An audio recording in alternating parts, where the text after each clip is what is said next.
आगे कंटिन्यू करेंगे। Point number 6, that is statement number 6, A flexible budget is one which changes from year two year. कहते हैं flexible budget वो budget होता है जो ईयर टू ईयर चेंज होता है। सर नहीं, ऐसा बिल्कुल नहीं है। फ्लेक्सिबल बजट वो बजट होता है जिसको हम एक से ज्यादा लेवल ऑफ एक्टिविटी पे बनाते हैं। 60% पे प्रोडक्शन करूंगा क्या कॉस्ट आएगी, 80% पे करूंगा क्या कॉस्ट आएगी। सर ये स्टेटमेंट भी आपका फॉल्स है। Statement number 7, variances are calculated for both material and labour. याद करो स्टैंडर्ड कॉस्टिंग का चैप्टर, हम मटेरियल वेरिएंसेस भी कैलकुलेट करते हैं और हम लेबर वेरिएंसेस भी कैलकुलेट करते हैं।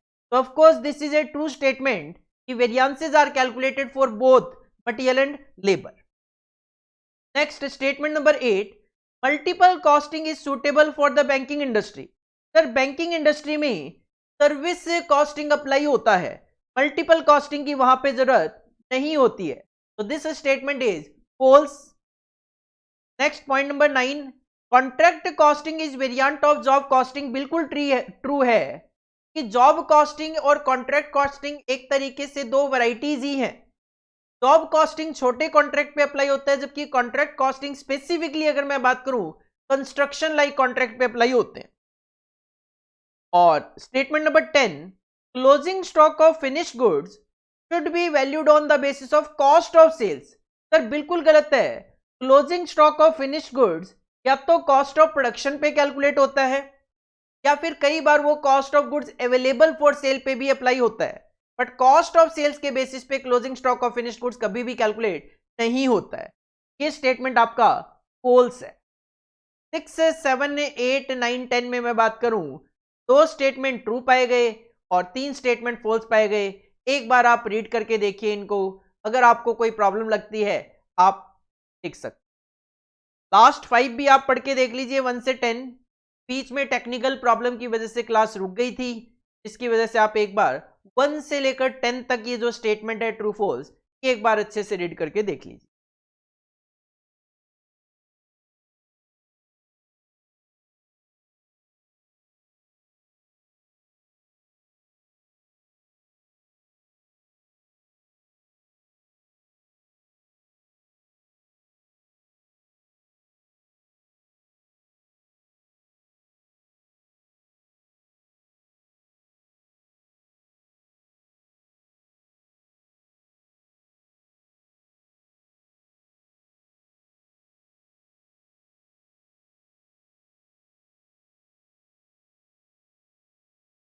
Next 11 number, fixed budget is also known as rigid budget. बिल्कुल ट्रू है कि फिक्स्ड कॉस्ट को रिजिड कॉस्ट भी बोल दिया जाता है, तो आप फिक्स्ड कॉस्ट को रिजिड बजट भी बोल सकते हो। Fixed is equal to rigid. Next statement number 12, the allocation of joint cost on by product affect the total profit और लॉस। कहते हैं जब हम जॉइंट कॉस्ट को एलोकेट करते हैं बाई प्रोडक्ट्स पे तो वो हमारे प्रॉफिट और लॉस को इंपैक्ट करता है। तो ये स्टेटमेंट बिल्कुल ट्रू है, बिल्कुल इंपैक्ट करता है कि जब आप जॉइंट कॉस्ट को बाई प्रोडक्ट में भी एलोकेट कर देते हो। एक तो मैं कहूं बाई प्रोडक्ट में एलोकेट ना करो, क्या होगा, हमारी कॉस्टिंग ज्यादा दिखाई देगी और प्रॉफिट कम होगा। लेकिन अगर आप बाई प्रोडक्ट में भी उसको एलोकेट कर दोगे तो जो मेन प्रोडक्ट्स हैं वो उस पे जो कॉस्ट है वो कम हो जाएगी, अकॉर्डिंगली हमारे प्रॉफिट वहां से ज्यादा दिखाई देंगे। तो इसका मतलब बाई प्रोडक्ट पे जब हम अपनी जॉइंट कॉस्ट को एलोकेट करते हैं तो उससे टोटल प्रॉफिट और लॉस पे इंपैक्ट आता है। This statement is true. This statement is true. Next point number 13, job costing is applied only in small concern. कहते हैं जॉब कॉस्टिंग केवल और केवल स्मॉल कंसर्न में अप्लाई होता है। सर ऐसा तो बिल्कुल भी नहीं है, ऐसा कहीं भी नहीं लिखा हुआ कि जॉब कॉस्टिंग स्मॉल में अप्लाई होता है, लार्ज में अप्लाई होता है। जॉब कॉस्टिंग तो सिंपल एक मेथड ऑफ कॉस्टिंग है। जो भी ऑर्गेनाइजेशन जॉब बेसिस पे काम करती है उस पे जॉब कॉस्टिंग अप्लाई होता है। अब वो ऑर्गेनाइजेशन छोटी भी हो सकती है तो वो ऑर्गेनाइजेशन बड़ी भी हो सकती है। जॉब बेसिस पे अगर कोई ऑर्गेनाइजेशन काम करे तो वो स्मॉल ही हो, ऐसा तो बिल्कुल भी जरूरी नहीं है। तो this statement is totally false. Next point number 14, for decision making absorption costing is more suitable than marginal costing. Of course this statement is false. Sir, marginal costing is a technique which is used for decision making. absorption costing तो decision making के लिए use ही नहीं होता. Next point number 15, overhead and conversion cost are interchangeable terms. Sir गलत है बिल्कुल. Overhead का मतलब होता है इनडायरेक्ट मटेरियल, इनडायरेक्ट लेबर और इनडायरेक्ट एक्सपेंस, मतलब सब कुछ इनडायरेक्ट. बट कन्वर्जन कॉस्ट के अंदर तो डायरेक्ट वेजेस भी कवर होती है, कुछ डायरेक्ट और कुछ इनडायरेक्ट कवर होता है कन्वर्जन कॉस्ट में. ये स्टेटमेंट आपका गलत है. Next point number 16, cost control and cost reduction are one and the same. आप पहले ही टॉपिक में cost control versus cost reduction देखते हो कि कॉस्ट कंट्रोल और कॉस्ट रिडक्शन में क्या डिफरेंस है. तो सर दोनों सेम तो है ही नहीं, it will be false. Next point number 17, at economic order quantity ordering cost and carrying cost are at minimum and also equal. EOQ की डेफिनेशन ही यही कहती है कि at economic order quantity order size हमारी ordering cost and carrying cost का sum up और ये दोनों कॉस्ट जो होती है वो इक्वल होती है और समअप इसका मिनिमम आपको देखने को मिलता है. तो this statement is totally true. Next point number 18, cost of concealed idle time is charge to job. कहते हैं जो कंसील्ड आइडल टाइम होता है, मतलब वो आइडल टाइम तो हमें पता नहीं चलता, उसकी जो कॉस्ट होती है वो जॉब से चार्ज कर लेते हैं हम. सर ये स्टेटमेंट तो ट्रू है क्योंकि वो आइडल टाइम जो हमें पता नहीं चल पाता, इसका मतलब वो नॉर्मल सिचुएशन है, कंसील्ड हो जाता है तो वो ऑटोमेटिकली प्रोडक्ट की कॉस्ट में कवर हो जाता है. This statement is true. This statement is true. Next 19, preliminary expenses in the balance sheet is included under fixed asset. पहली बात तो मैं ये कहना चाहूंगा कि इसका कॉस्ट अकाउंटिंग से ऐसे कोई रिलेशन नहीं है. देखो कि प्रीलिमिनरी एक्सपेंस बैलेंस शीट क्यों, तो आप यहाँ पे प्रीलिमिनरी एक्सपेंस की बात कर रहे हो, क्यों बैलेंस शीट की बात कर रहे हो, और फिक्स्ड एसेट की क्यों बात कर रहे हो. हमें यहाँ पे कोई बैलेंस शीट तो बनानी नहीं होती, फिर भी चलो कवरेज कर लेते हैं. Preliminary expense in the balance sheet is included under fixed asset. Sir answer is no. Preliminary expense asset side में जरूर आता है बट वो फिक्स्ड एसेट्स के अंडर में नहीं, मिसलेनियस एक्सपेंडिचर की हेडिंग के अंडर में आता है. तो ये स्टेटमेंट आपका फॉल्स है. Next point number 20, under the average price method of valuing material issue.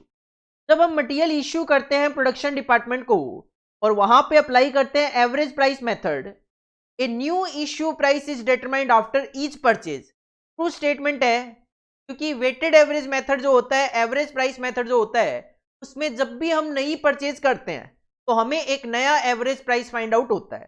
This statement is true. Under the average price method of valuing material issue a new issue price is determined after each purchase. आगे बढ़ने से पहले एक बार आप ये 11 से लेकर 20 तक जो स्टेटमेंट है ये रीड करके देखिए. जो ट्रू है उन स्टेटमेंट को ट्रू की तरह पढ़ो सर यस, और जो फॉल्स है ये भी एनालाइज करो कि ये फॉल्स क्यों है. ट्रू है तो ठीक है, ट्रू है भाई, बात सही है, लेकिन जो गलत है वो गलत क्यों है वो भी एनालाइज करने की कोशिश साथ के साथ करो.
Next 21, wages paid for abnormal idle time are added to wages for calculating prime cost.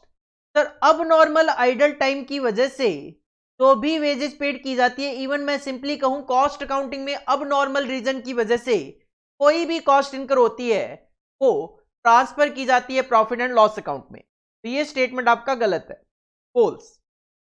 Next 22, fixed overhead per unit remain fixed. Sir गलत है, irrespective of volume of output. Fixed overhead per unit नहीं, totality में fix रहता है. ये statement गलत है, false. Next 23, cost accounting is defined as technique and process of ascertaining cost. Sir अगर आप डेफिनेशन ध्यान से पढ़ते हैं तो technique and process of ascertaining cost को कॉस्ट अकाउंटिंग नहीं कॉस्टिंग बोला जाता है. कॉस्ट अकाउंटिंग तो एक प्रोसेस है, allocation, apportionment, classification, analysis, interpretation of cost accounting data. ये फॉल्स है, ये कॉस्टिंग की डेफिनेशन है ना कि कॉस्ट अकाउंटिंग की. Next 24, marginal cost is the prime cost plus variable overhead. बिल्कुल ट्रू है. प्राइम कॉस्ट में अगर आप वेरिएबल ओवरहेड ऐड कर देते हो तो this cost is known as marginal cost. Marginal costing के टॉपिक में सबसे पहले ही हम जब मार्जिनल कॉस्ट की डेफिनेशन पढ़ते हैं तो वहां पे ये फॉर्मूला भी देखते हैं कि marginal cost is equal to prime cost plus variable overheads. Next 25, cost of abnormal idle time is charge to the product labour cost. Sir again वही बात, अभी 21 में भी ये लिखा था कि अब नॉर्मल आइडल टाइम जो है वो प्राइम कॉस्ट का पार्ट होता है. प्राइम कॉस्ट का पार्ट होने मतलब डायरेक्ट लेबर. अब यहां पे भी ये लिखा हुआ है अब normal idle time labour cost का पार्ट होता है. सर फॉल्स है. अब नॉर्मल जो है वो कॉस्टिंग पीएल में जाता है, ना प्राइम कॉस्ट का पार्ट है ना वो लेबर कॉस्ट का पार्ट है. Next 26, cost accounting is not a branch of financial accounting. Sir बिल्कुल ट्रू है. कॉस्ट अकाउंटिंग अलग ब्रांच है, फाइनेंशियल अकाउंटिंग अलग ब्रांच है. एक्चुअल में दोनों अकाउंटिंग की ब्रांचेज है. कॉस्ट अकाउंटिंग कोई फाइनेंशियल अकाउंटिंग की ब्रांच नहीं है. True statement. 27, labour turnover is the change in labour force during a period of time. Sir true statement है. लेबर टर्नओवर का मतलब ही होता है change in labour force during a specified period.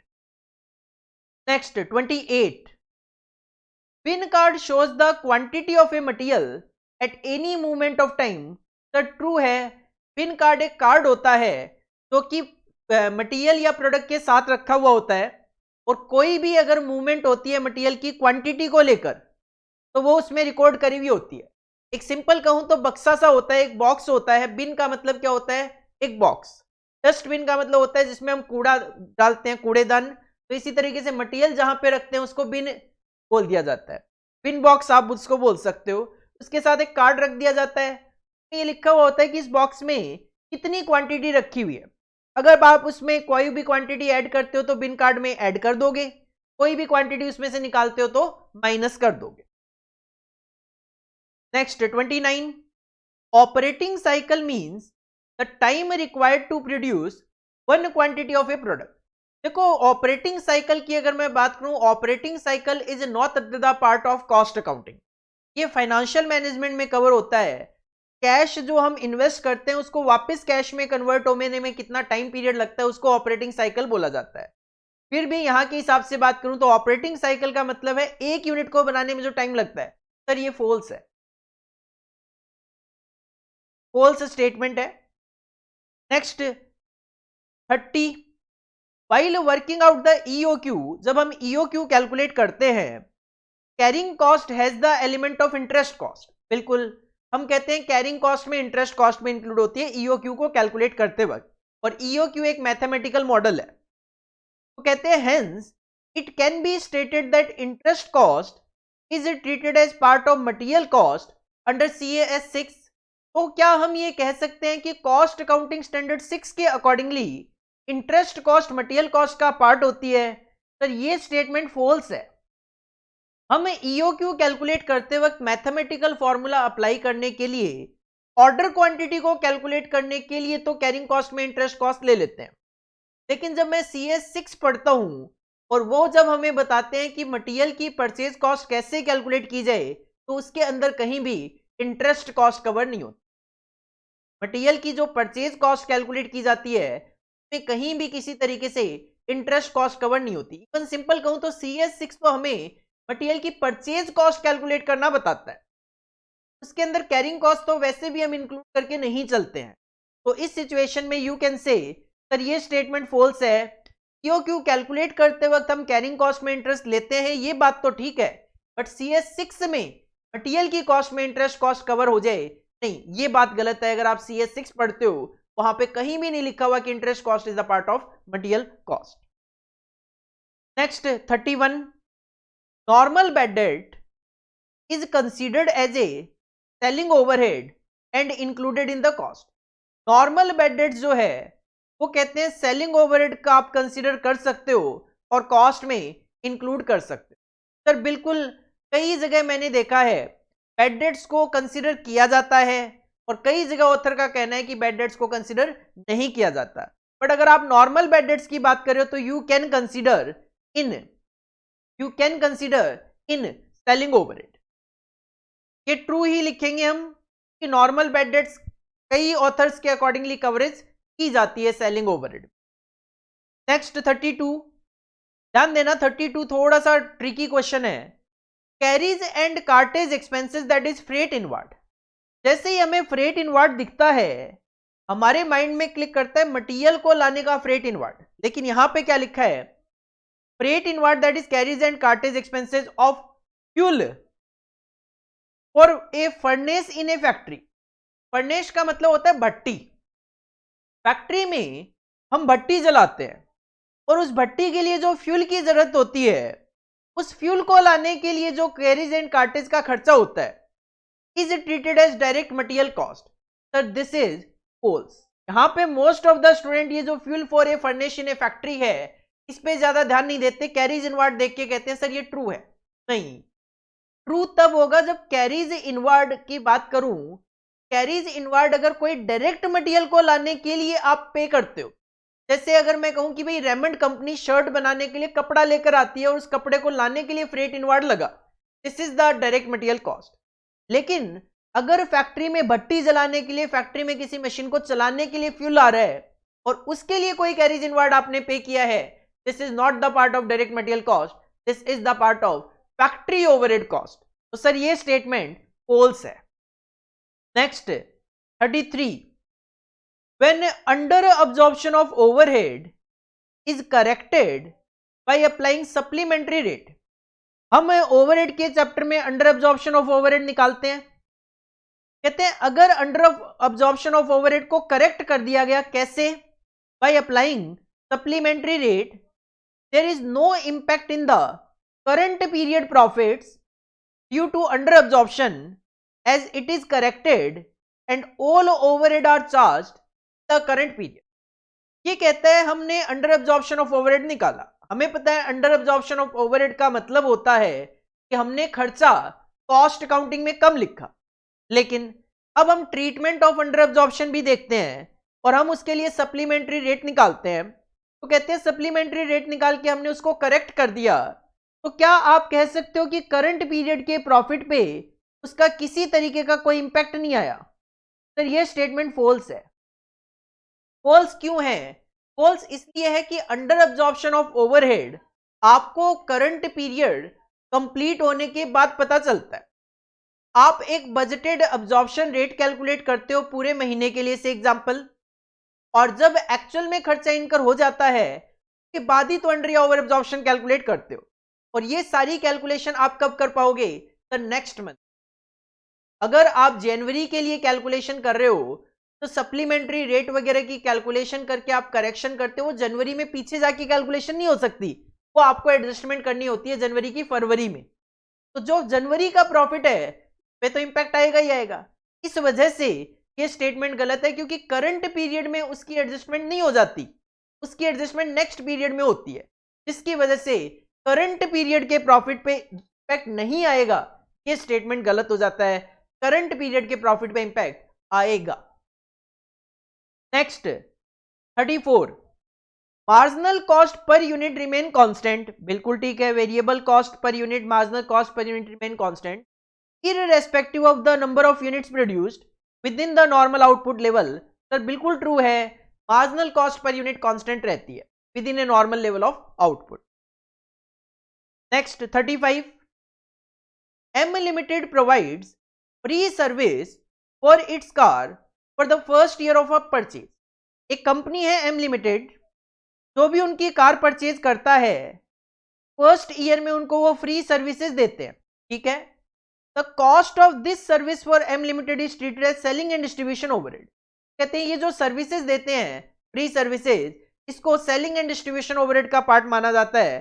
Sir ये बिल्कुल ट्रू स्टेटमेंट है कि ये आप सर्विस क्यों दे रहे हो, सर इसलिए कि माल मेरा ज्यादा बिके. It is the part of selling and distribution overhead. अगर M Limited कोई भी कार परचेज करता है उसको 1 साल की फ्री सर्विसेज दे रहे हैं, तो फ्री सर्विसेज के लिए जो भी कॉस्ट इनकर होगी that will be part of selling and distribution overhead. आगे बढ़ने से पहले 21 से लेकर 35 तक जो मैंने आपको ये ट्रू फॉल्स करवाए हैं, एक बार आप इसको रीड करके देखें, एक बार आप इसको रीड करके देखेंगे ताकि आपको अंडरस्टैंडिंग बने कि आपने किसी तरीके का कोई गलत इंटरप्रिटेशन तो नहीं.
नेक्स्ट स्टेटमेंट, स्टेटमेंट नंबर 36,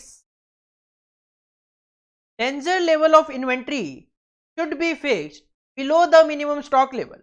और हम थियोरिटिकली जब पढ़ते हैं तो हम पढ़ते हैं कि डेंजर लेवल जो है वो मिनिमम स्टॉक लेवल से नीचे होना चाहिए. तो ये ट्रू स्टेटमेंट है. 37, when the output level is more than the estimated level in a given production period there is an over absorption of overhead. ये भी ट्रू है. अगर आपका आउटपुट लेवल एस्टिमेटेड लेवल से ज्यादा होगा तो आप अब्जॉर्प्शन कॉस्ट अकाउंटिंग में ज्यादा कर लेते हो, ओवर अब्जॉर्प्शन आ जाता है. Next 38, A firms work in progress inventory will not have any element of allocated admin overhead.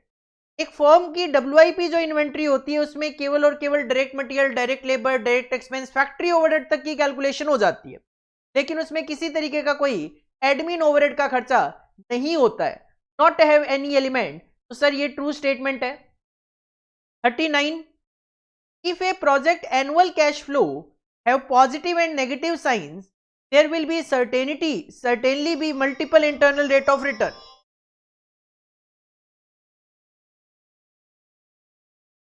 ये जो 39 नंबर स्टेटमेंट है, if a project annual cash flow have positive and negative signs, there will certainly be multiply internal rate of return.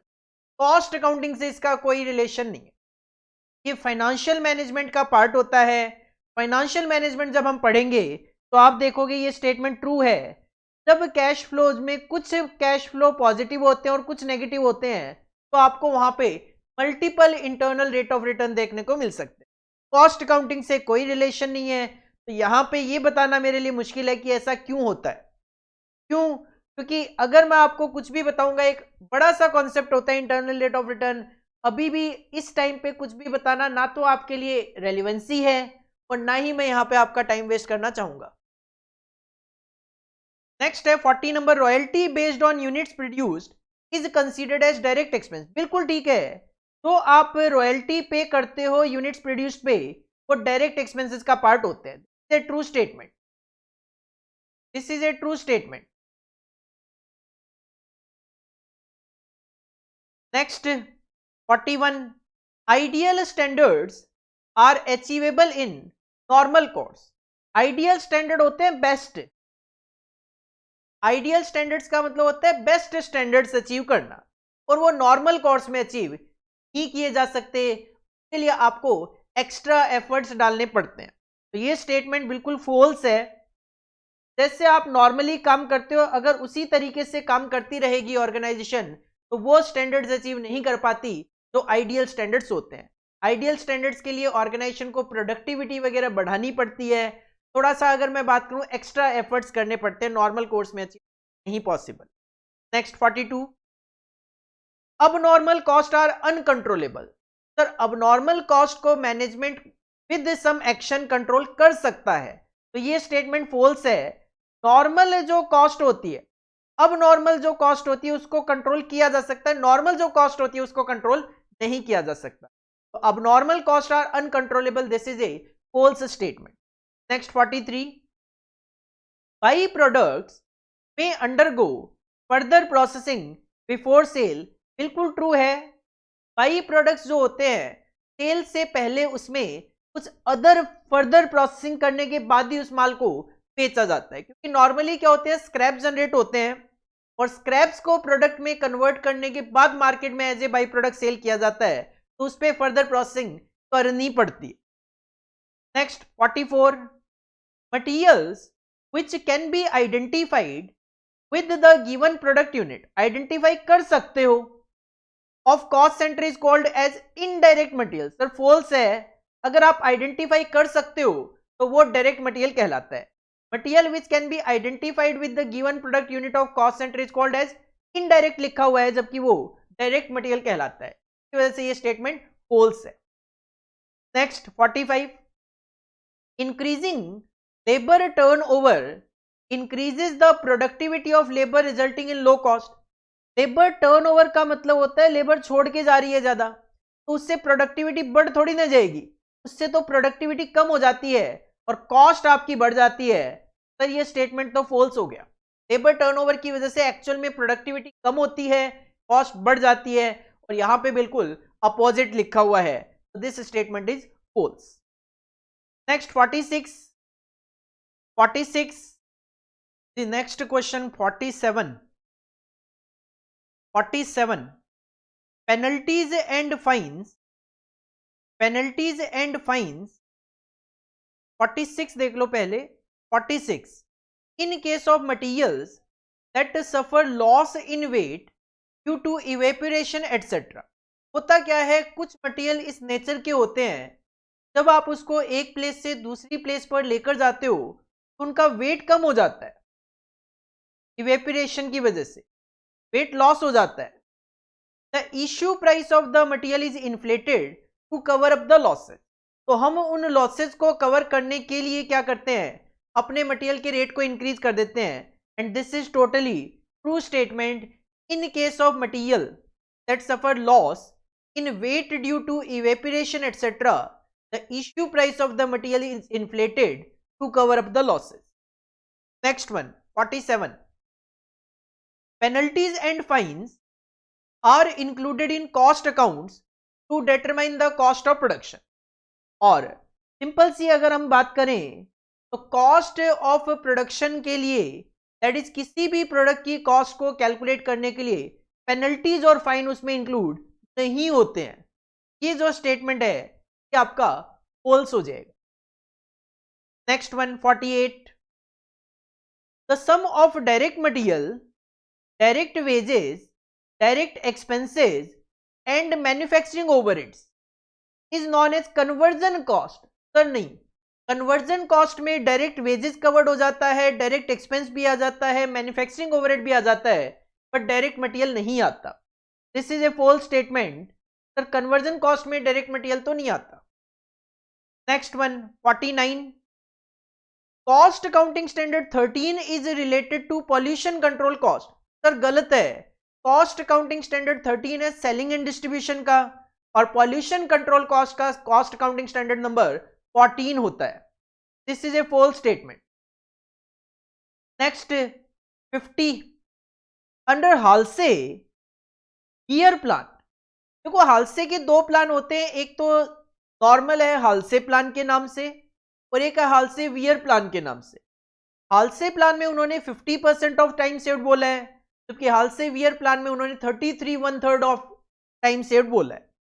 यहां पे लिखा हुआ है under Halsey Weir plan bonus equals to 33 1/3% of wages of the time saved, and this is true. Halsey Weir में तो 33 1/3 ही है, केवल हालसे लिखा जाए सर 50% है। Next one 51, ABC analysis is not based on the concept of selection inventory management. Sir ये false है कि एबीसी एनालिसिस तो सिलेक्शन इन्वेंट्री मैनेजमेंट का ही तो कॉन्सेप्ट है। में आप एबीसी अलग अलग कैटेगरी में अलग अलग मटेरियल डालते हो। कैटेगरी ए में वो मटेरियल आते हैं जिनकी वैल्यू ज्यादा होती है, क्वांटिटी कम होती है। कैटेगरी सी में वो आइटम आते हैं जिनकी क्वांटिटी ज्यादा होती है, वैल्यू कम होती है। और बी में मॉडरेट आ जाते हैं जिसकी ना तो क्वांटिटी वैल्यू ज्यादा होती है ना बहुत ज्यादा कम होती है। Next 52, in India if a worker works for more than 8 hours on any day और for more than 40 hours in a week, he is treated to be engaged in overtime. देखो इंडिया में apply होता है factories act, और factories act अगर आप पढ़ते हो लॉ वगैरह में आपके सिलेबस में है भी फैक्ट्रीज एक्ट, तो फैक्ट्रीज एक्ट का कॉन्सेप्ट कहता है अगर एक वर्कर एक दिन में 9 घंटे से ज्यादा काम करे और पूरे वीक में 48 आवर्स से ज्यादा काम करे तो उसको ओवर टाइम कंसीडर किया जाता है। तो ये जो स्टेटमेंट यहां पे लिखा हुआ है ये तो फॉल्स है।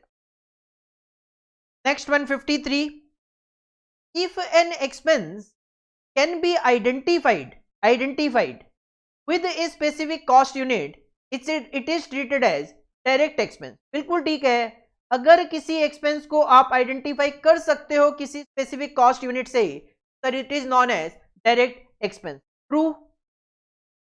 नेक्स्ट 154, CS9 जो कि पैकिंग मटेरियल का होता है, CS9 is for direct expense. Sir गलत है, CS9 होता है पैकिंग मटेरियल का और डायरेक्ट एक्सपेंस का CS होता है 10। यहां पे लिखा हुआ है CS9 is for direct expenses as issued by the cost accounting standard board of the institute of cost accountant of India. This is a false statement. CS9 याद रखो पैकिंग मटेरियल, CS10 होता है direct expense. Next 55, the principal based used for applying factory overhead rate are units of production, material cost, direct wages, direct labour hours, machine hours. Sir ये statement है false.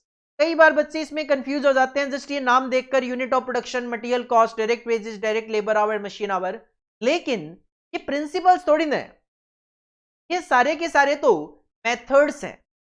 अगर लिखा हुआ होगा the method used for applying factory overhead rate are this one, sir फिर ये statement आपका true हो जाएगा। प्रिंसिपल बेस्ड लिखा हुआ है, सर ये स्टेटमेंट हमारा फॉल्स है, स्टेटमेंट फॉल्स है। आगे बढ़ने से पहले आप 36 से लेकर 55 तक जो मैंने ट्रू फॉल्स करवाए हैं, ये एक बार आप रीड करके देखिए, और किसी भी तरीके का कोई डाउट आपको लगता है तो क्लियर कीजिए।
Next 56, the balancing in costing profit and loss account represent under or over absorption of overhead. Under और over absorption costing profit and loss account को बैलेंस करने के लिए नहीं होता। अंडर एब्जॉर्प्शन या ओवर एब्जॉर्प्शन का मतलब ये होता है, अगर कोई एक्सपेंस आपने कॉस्ट अकाउंटिंग में कम रिकॉर्ड किया जबकि एक्चुअल में खर्चा ज्यादा हुआ, तो that is known as under absorption. अगर कोई एक्सपेंस कॉस्ट अकाउंटिंग में ज्यादा रिकॉर्ड कर लिया और एक्सपेंस है कम, तो उसको बोला जाता है ओवर एब्जॉर्प्शन। ये स्टेटमेंट आपका टोटली फॉल्स है। Next 57, at break even point contribution available is equal to total fixed cost. Sir yes, break even point पे contribution is always equal to fixed cost, this is a true statement. 58, standard costing are more profitability employed in job order industry than in process type industry। Sir ऐसा तो कुछ भी नहीं है कि job industry में ज्यादा रेलेवेंट होता है स्टैंडर्ड कॉस्टिंग और प्रोसेस में कम। It is a false statement. 59, to achieve the anticipated targets, planning, coordination and control. Planning, coordination, control ये सब क्या है, मैनेजमेंट के फंक्शंस है. Are the important main task of management. Task of management कह दो, फंक्शन ऑफ मैनेजमेंट कह दो, एक ही बात है. Achieved through budgeting and budgetary control. Yes, budgeting and budgetary control में क्या होता है सर, पहले प्लानिंग होती है बिटवीन द वेरियस डिपार्टमेंट, एक कोऑर्डिनेशन भी होता है वहां पे, और बजट के बेसिस पे एक्टिविटीज को कंट्रोल करने की कोशिश भी होती है. 59 is a true statement. Next 60. A flexible budget recognizes the difference between fixed, semi variable and variable cost. बिल्कुल फ्लेक्सिबल बजट में फिक्स्ड, सेमी फिक्स्ड और वेरिएबल कॉस्ट में डिफरेंस किया जाता है. And is designed to change in relation to the change in level of activity. बिल्कुल अलग अलग लेवल ऑफ एक्टिविटी पे आप वहां पे कॉस्ट में चेंज देख सकते हो.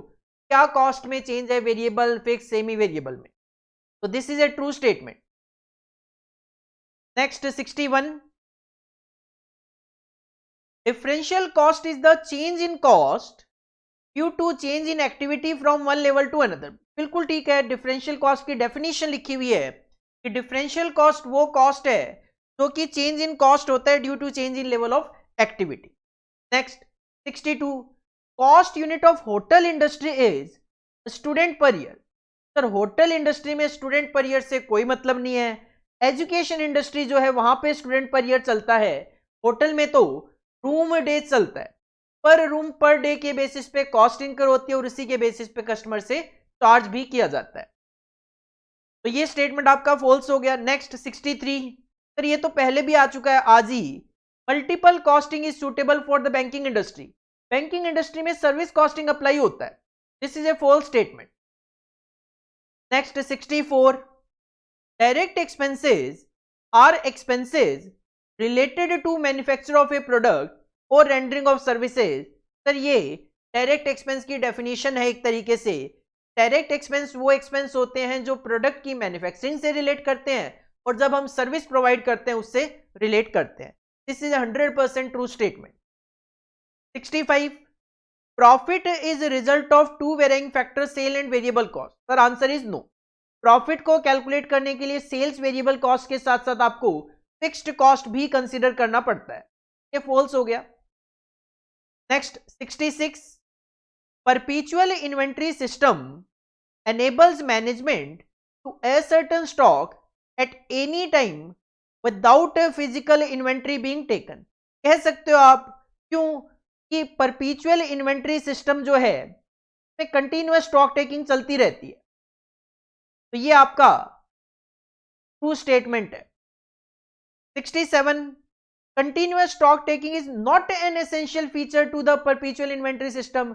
सर perpetual inventory system में होता ही continuous stock taking है. ये आपका false statement है. 68. Bin card is a record of both quantity and value. Sir bin card में केवल क्वांटिटी आती है, वैल्यू नहीं आती. ये false है. 69. VED analysis, vital, essential, desirable is used primarily for control of spare parts. yes, theoretically जब हम मटेरियल के टॉपिक को पढ़ते हैं तो वहां पे आपको लिखा हुआ मिल जाता है कि VED analysis mainly specifically spare parts को कंट्रोल करने के लिए यूज किया जाता है. This is a true statement. 70.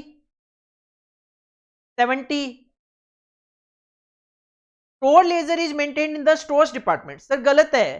Pin card store department में होता है और स्टोर लेजर तो अकाउंटिंग डिपार्टमेंट मेंटेन करता है. तो ये फॉल्स है. स्टोर लेजर जो है वो स्टोर डिपार्टमेंट में नहीं होता, वो तो cost accounting department, accounts department में मेंटेन किया जाता है. 56 से लेकर 70 तक ये जो मैंने ट्रू फॉल्स करवाए हैं कि आप रीड करके देखिए और किसी भी तरीके का कोई क्लेरिफिकेशन की जरूरत है आप डिमांड कर सकते.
Next 71, purchase requisition is usually prepared by the store keeper. बिल्कुल ठीक है, परचेज रिक्विजिशन कौन करेगा? सर स्टोर कीपर को पता होता है इस मटेरियल की मेरे पास हो गई है शॉर्टेज, तो वो उस सिचुएशन में क्या करेगा, परचेज रिक्विजिशन बनाकर परचेज डिपार्टमेंट को देगा ताकि purchase department further material purchase कर सके। ट्रू है। In centralised purchasing all purchases are made by the purchasing department. ठीक है, सेंट्रलाइज्ड परचेजिंग जहां पे होती है वहां पे सारा का सारा जो मटेरियल है परचेज करने की रिस्पॉन्सिबिलिटी किसकी है, परचेज डिपार्टमेंट की। ट्रू है। 73, weighted average method of pricing issue of material involve adding all the different prices and dividing by the number of such prices। Sir false है, weighted average में price calculate करने के लिए तो value होती है उसका एडिशन किया जाता है और डिवाइड किया जाता है नंबर ऑफ यूनिट से। ये जो फॉर्मूला लिखा हुआ है ये सिंपल एवरेज का लिखा हुआ है, ना कि वेटेड एवरेज का, तो ये फॉल्स है। Next 74, material return note that is MRN is prepared to keep a return of surplus material to store। बिल्कुल ठीक है। हमारे पास प्रोडक्शन डिपार्टमेंट में कोई भी मटेरियल सरप्लस में है तो हम उसको स्टोर को रिटर्न कर सकते हैं bye preparing the material return note. True. 75, under the average price method of valuing material issue a new issue price is determined after each purchase। ये थोड़ी देर पहले भी आया था स्टेटमेंट और ये ट्रू स्टेटमेंट है। Next 76, waste and scrap of material have small realisation value. देखो ऐसा जरूरी नहीं है कि वेस्ट और स्क्रैप की वैल्यू बहुत कम ही हो। अगर कोई 1 लाख रुपए का आइटम है, हो सकता है उसमें अगर थोड़ा सा कोई कमी रह गई, सब स्टैंडर्ड आइटम बन गया, तो 60,000 70,000 रुपए में अगर सेल हो सकता है तो वो वैल्यू कम तो नहीं मानी जाती। Waste and scrap of material have small realisation value, this is a false statement. Next 77, slow moving material have a high turnover. Sir no, slow moving material का टर्नओवर रेशियो लो होता है, तो fast moving material होते हैं उसका high होता है, ये फॉल्स है। Next one 78, bin card are not the part of accounting records. बिल्कुल ठीक है, ट्रू है कि बिन कार्ड जो है वो अकाउंटिंग रिकॉर्ड नहीं है, वो केवल और केवल स्टोर में मेंटेन किया जाता है। 79, ABC analysis is based on the principle of management by exception. बिल्कुल ट्रू है कि ए बी सी कैटेगरी में कितनी वैल्यू का माल रखना है, किस प्राइस वाला माल रखना है, ये टोटली मैनेजमेंट पे डिपेंड करता है। Next 80, store ledger is maintained inside the store by store keeper. Wrong, store ledger जो है वो कॉस्ट अकाउंटिंग डिपार्टमेंट मेंटेन करता है, this is a false statement. 71 से लेकर 80 तक आपको रीड करने हैं।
Last 6 statements of today class.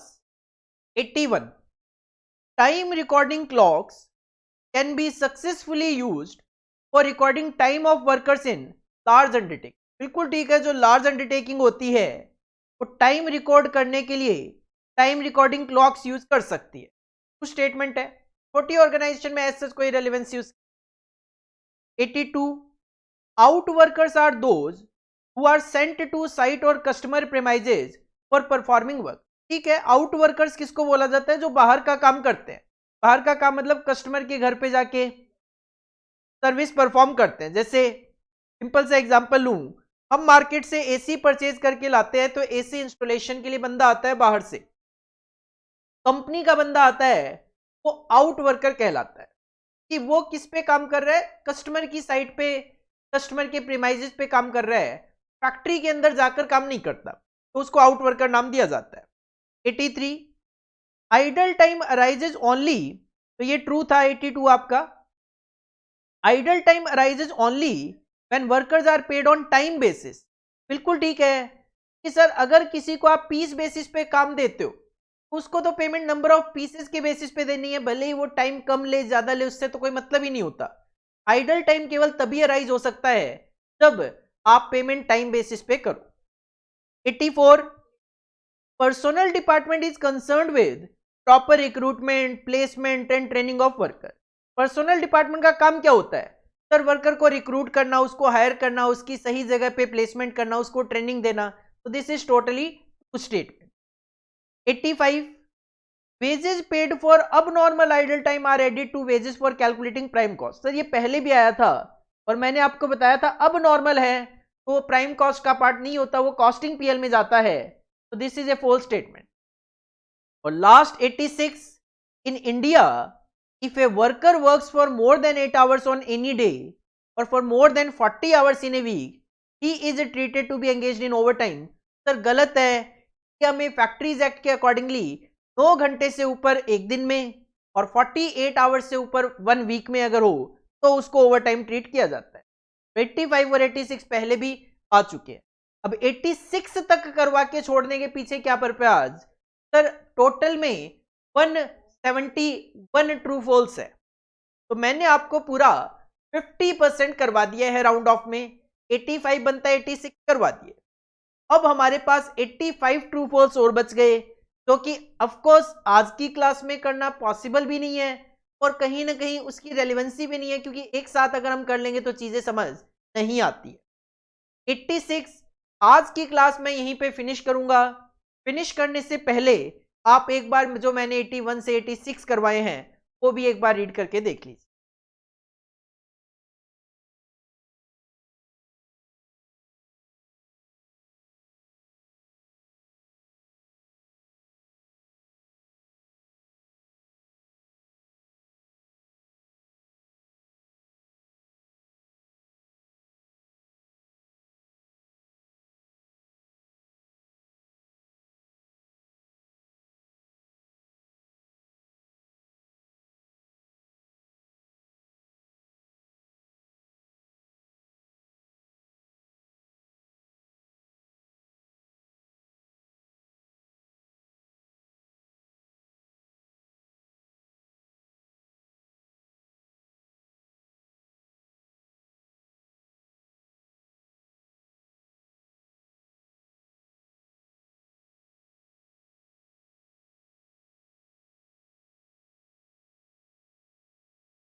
This is all about for today class. आज की क्लास में हमने 86 ट्रू फॉल्स कवर किए हैं आउट ऑफ 171। बैलेंस जो 85 ट्रू फॉल्स है वो हम नेक्स्ट क्लास में कवर करके ट्रू फॉल्स को कंप्लीट करने की कोशिश करेंगे। और नेक्स्ट वीडियो देखने से पहले, नेक्स्ट क्लास से पहले, आपको एक तो जो मैंने एमसीक्यू कराए 164 वो, मैच द फॉलोइंग करवाए 22 वो, और ये जो 86 ट्रू फॉल्स कराए ये सब रिवाइज करके आना है। क्यों? क्योंकि आप अगर एनालाइज कर रहे होंगे कहीं ना कहीं जो एमसीक्यूज देखे उसी के बेसिस पे हम काफी सारे मैच द फॉलोइंग का आंसर भी दे सकते। तो हमने मैच द फॉलोइंग और एमसीक्यू देखे, उसके बेसिस पे हम ट्रू फॉल्स स्टेटमेंट का आंसर भी दे सकते हैं। और साथ में अगर आपने अपना सिलेबस रिवाइज नहीं किया है, कुछ टॉपिक्स बचे हुए हैं, मैं सजेस्ट करूंगा पहले वो कंप्लीट कीजिए, उसके बाद ही ये वीडियोस वगैरह देखने का बेनिफिट है। रीजन क्या है ये जो ट्रू फॉल्स गिवन है 171 पूरे के पूरे सिलेबस से रिलेटेड है। अगर आपने कोई एक भी चैप्टर स्किप किया हुआ है तो मे बी आपको एक स्टेटमेंट समझने में यहां पे प्रॉब्लम फेस हो जाए। पहले आपको अपना सिलेबस कंप्लीट करना है, उसके बाद ही ये जो बिट क्वेश्चंस की क्लासेस हैं ये आपने कवर करनी है। आज की क्लास यहीं पे फिनिश करते हैं। Thank you, all the best.